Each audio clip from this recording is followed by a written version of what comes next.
Why, hello there everyone. I'm Laxow, aka the Kumo Sensei. Minasan, ohayo gozaimasu. And today we're finishing up with rehousing these Neoholothele incei. And this pretty much wraps up all of the reading for this year. And the OBTs are still not ready to separate yet, so those little guys, probably the next week or so maybe, we'll rehouse them, but as of now they're still in first instar. As for the other Neoholothele incei, the ones with all the infertile eggs, only a small number of those were fertile, and I did separate them already. There was 15 total, and I am keeping all 15 of those, but for this entire egg sac here, all of these slings, these will all be wholesaled off, so I don't plan on keeping any of these because these were a double clutch. So for those who are wondering, no, I'm not keeping any of these that you're seeing right here. All of these are going to be wholesaled off because I already have too many and I don't want more in my collection, to be honest. And trust me, it seems like we've been doing this pretty much on and on and on. Like we've been repeating this, but this should wrap it up for this year, so don't worry too much about it, guys. Well, until the OBTs are separated, then we'll be done. But it shouldn't be that long because, like I stated, the OBT egg sac, those were survivors from the mom cannibalizing her own egg sac, and there was only 8 that I could save. So let's hope that all 8 of those make it, and then we should be done for the rest of the year. And once it's all said and done, I can finally relax and take a break. Because, man, my collection has been downsized a lot, but at least now I have a bit more free time and leisure to actually do what I want to do in my personal life, and not just focus entirely on tarantulas, not until spring comes back around once it's warmer. But it is great to wrap this up here, and some people have been asking questions about tarantula slings and how to care for them. So someone did posted a comment asking about how often do I water my tarantulas. And in terms of maintenance, for me, every 3 days to once every week is when I do maintenance for slings. Now, if they're on the smaller side, such as these that you're seeing here, then it's once every 3 days that I do maintenance and feeding, which that includes watering, etc. So it's really simple. Essentially, once every 3 days to once every week, we just spray one side of the enclosure, or deli cup in this case. Then I'll just give them a cut piece of mealworm and let them scavenge it out. And that's essentially all we're doing.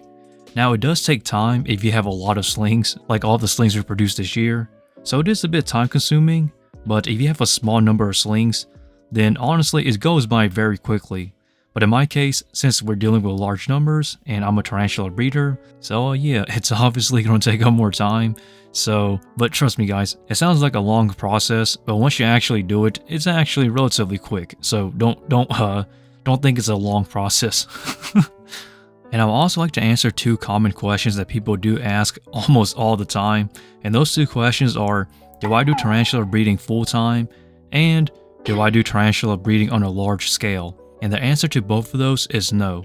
And this is just me being transparent. I'm a local tarantula breeder, so I don't necessarily do large scale breeding because my space is limited. And tarantulas is not a full-time job yet as of now. It's more so of a seasonal thing for me, as a passive income, I guess you could say.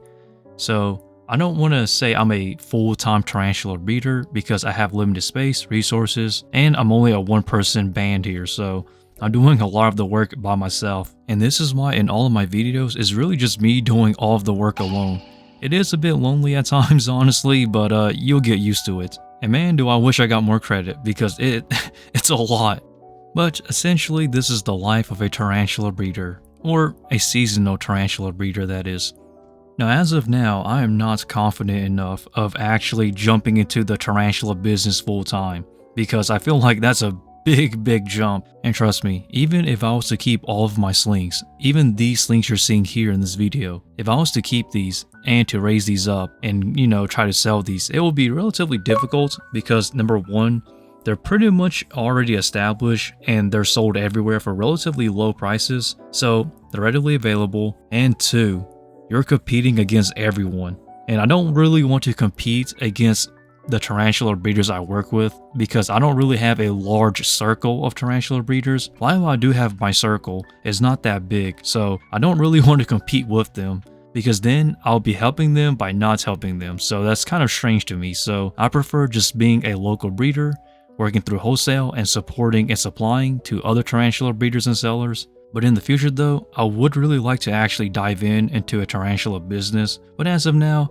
I gotta stick with what I can do by myself. And I also would like to thank everybody for watching my videos because it isn't that, to be fair, it isn't that easy to make because I'm one person doing the recording, editing, feeding, etc, etc. I know it doesn't seem like a lot, but as a tarantula breeder it means a lot to me though. You're supporting the small local people such as me and some others that go unnoticed.